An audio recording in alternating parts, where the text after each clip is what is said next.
Europe 1.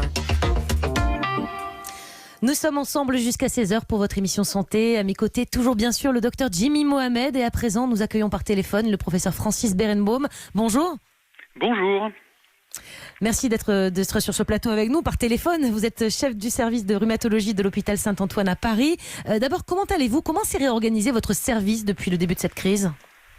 Écoutez, ça s'est totalement transformé, c'est-à-dire que d'un service de rhumatologie, nous sommes devenus un service post-urgence, c'est-à-dire que on prend en charge tous les patients qui arrivent aux urgences, et aujourd'hui, comme vous le savez, les patients qui viennent aux urgences sont en général un problème grave, et pour lesquels bien le problème n'est pas lié au virus, n'est pas lié au coronavirus, et pour autant, il faut les prendre en charge, et donc l'hôpital s'est totalement réorganisé de telle sorte que les patients puissent continuer à être soignés lorsqu'ils viennent aux urgences pour un problème grave, et donc tous les services de spécialité, il faut pas l'oublier, tous les services de spécialité dans l'hôpital aujourd'hui ont totalement suivi le mouvement de telle sorte que l'organisation puisse se faire et bien les prendre en charge.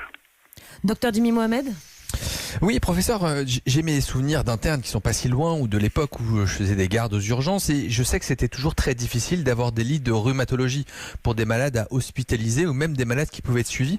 Comment est-ce que vous faites avec le système qui est réorganisé pour continuer le suivi des malades ? Est-ce que la téléconsultation est un outil qui vous permet d'aller un petit peu mieux ? Comment on fait pour assurer le maintien des pathologies chroniques ? Eh bien voilà toute la difficulté. Effectivement, les patients que l'on hospitalisait, que l'on voyait en hôpital de jour, les patients pour lesquels on avait besoin de bilan, les patients qu'on voyait en consultation en face à face, aujourd'hui on ne les voit plus.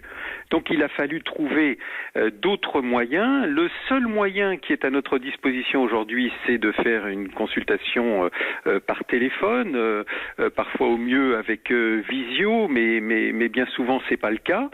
Et donc on essaie tant bien que mal à arriver à suivre encore les patients de cette façon-là. Mais évidemment c'est pas optimal, mais on ne peut pas faire autrement parce qu'il y a tout de même aujourd'hui la priorité absolue qui est de prendre en charge les patients qui viennent à l'hôpital très nombreux pour le virus.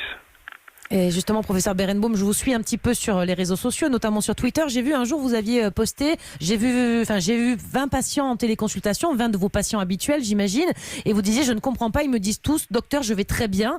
C'est pas normal, ça, on est d'accord, c'est même peut-être inquiétant, non ? C'est exactement. Alors ça peut paraître curieux de dire que c'est inquiétant quand les malades nous disent qu'ils vont bien. Mais en fait, par expérience quand même, ça fait maintenant de très nombreuses années que je fais des consultations en rhumatologie, ça n'arrive jamais.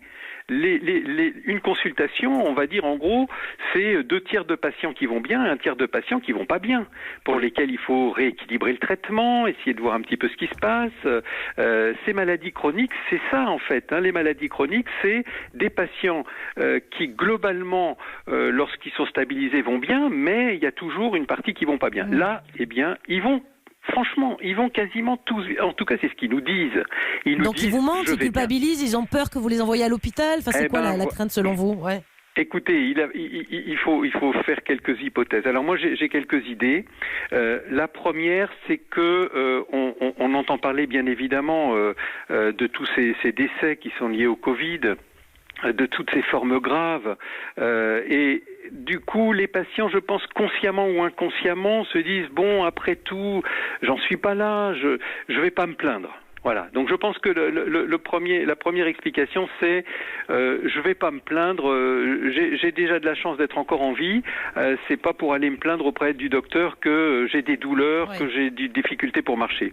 La deuxième hypothèse possible, l'une d'ailleurs n'excluant pas l'autre, c'est de se dire si je dis que je vais pas bien, est-ce que le docteur va pas me dire qu'il faut que je vienne à l'hôpital ? Et vu le contexte actuel, j'ai pas envie de venir à l'hôpital. J'ai pas envie parce que il y a peut-être un risque, ce qui est pas faux d'ailleurs. Quand on peut éviter en ce moment de venir à l'hôpital, c'est peut-être une chose à éviter. Bon. Peut-être la troisième hypothèse également, c'est que on a un soutien très fort de la part de la population pour les soignants. Et peut-être que les personnes également se disent, je vais peut-être pas l'embêter le docteur avec mes soucis, mes petites douleurs entre guillemets. Oui, bien sûr.